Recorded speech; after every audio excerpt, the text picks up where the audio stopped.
Assalamualaikum warahmatullahi wabarakatuh. Saya Elza Levinata dari kelas 12 IPA 2. Saya di sini bersama Muhammad Rendi Agustri dan Rida Sabili.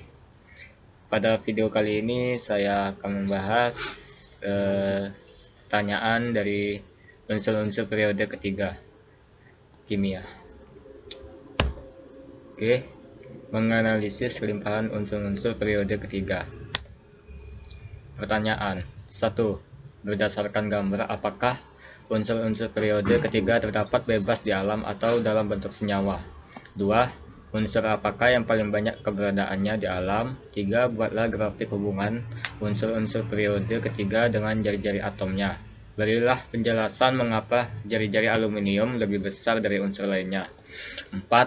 Buatlah grafik hubungan unsur-unsur periode ketiga dengan titik didihnya. Beri penjelasan mengapa titik didih silikon lebih tinggi dari unsur lainnya. 5. Buatlah hubungan unsur-unsur periode ketiga dengan energi ionisasi. Berilah penjelasan. Satu, berdasarkan gambar, apakah unsur-unsur periode ketiga terdapat bebas di alam atau dalam bentuk senyawa? Jawabannya, dalam sistem periodik unsur pada periode ketiga terdapat 8 unsur, yaitu natrium, magnesium, aluminium, silikon, fosfor, belerang, klorin, dan argon.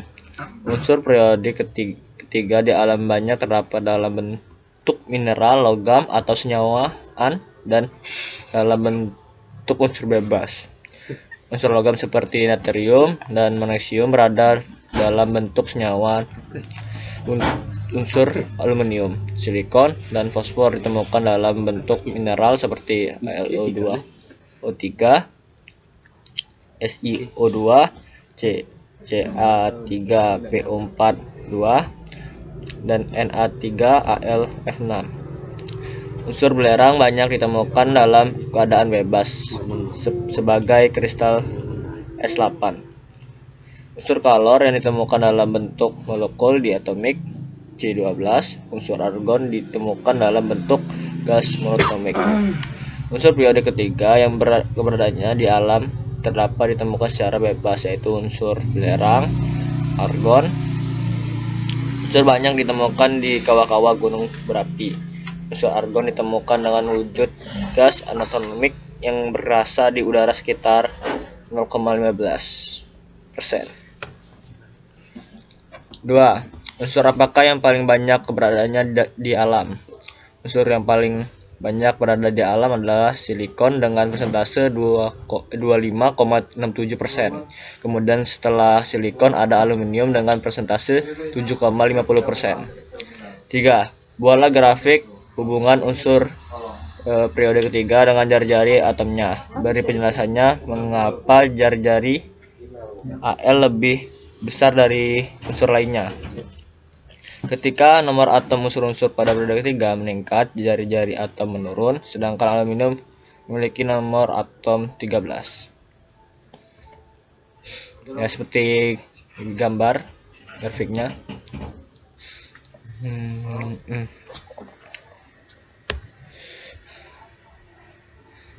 Akan dilanjutkan oleh Randy. Saya Muhammad Rendi Agustri, saya akan menjelaskan soal nomor 4. Buatlah grafik hubungan unsur-unsur periode ketiga dengan titik didihnya. Beri penjelasan mengapa titik didih silikon lebih tinggi dari unsur lainnya.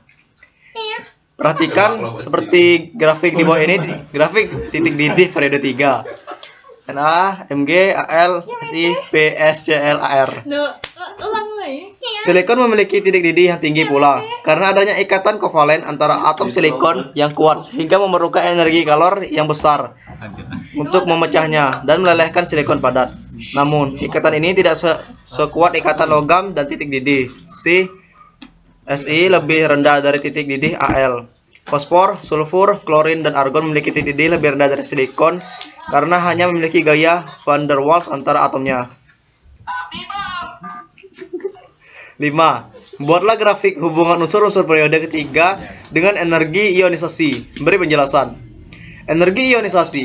Ketika nomor atom-atom unsur pada periode 3 meningkat, jumlah energi yang diperlukan untuk melepas elektronnya, energi ionisasi, meningkat. Seperti grafik yang kita ketahui di bawah ini, grafik energi ionisasi unsur-unsur periode ketiga. Sulfur memiliki konfigurasi elektron 1s2, 2s2, 2p6, 3s2, 3p4, 283. Di sini ada 4 elektron pada orbital 3p. Konfigurasi ini berarti orbital 3p yang berkapasitas 6 elektron, berisi 3 slotnya dengan 1 elektron. Namun memiliki kelebihan 1 lebih lagi elektron. Seperti pada aluminium, kelebihan elektron ini mudah lepas. Akibatnya energi ionisasi sulfur lebih rendah dari unsur sebelumnya di periode 3, yaitu fosfor. Aluminium memiliki konfigurasi elektron 1s2, 2s2, 2p6, 3s2, dan 3p1, 283. Di sini hanya ada 1 elektron pada orbital 3p. Elektron ini mudah lepas, akibatnya energi ionisasi aluminium lebih rendah dari unsur sebelumnya di periode 3, yaitu magnesium. Natrium memiliki energi ionisasi paling rendah di antara unsur periode 3 karena jari-jarinya paling besar. Elektron valensi natrium juga cuma 1, sehingga pelepas 1 elektron akan membuat konfigurasi elektron natrium menjadi 2,8. Sama seperti gas mulia. Kesimpulannya, energi ionisasi unsur-unsur periode ketiga berbanding terbalik dengan jari-jari atom. Pada umumnya, semakin kecil jari-jari atom suatu unsur, energi ionisasinya akan semakin besar. Namun, energi ionisasi unsur juga dipengaruhi oleh unsur elektron pada orbital terluarnya. Oleh karena itu, ada sedikit penyimpangan energi ionisasi unsur-unsur pada periode ketiga. Energi ionisasi Mg lebih besar daripada Al, dan energi ionisasi P lebih besar daripada S. Penyimpangan ini dikarenakan atom Mg memiliki orbital 3s penuh dan atom P memiliki orbital 3p setengah penuh. Konfigurasi penuh dan setengah penuh seperti ini relatif stabil sehingga lebih sukar melepaskan elektron. Untuk melepaskan elektron membutuhkan energi yang besar. Sekian saya akhiri. Wassalamualaikum warahmatullahi wabarakatuh.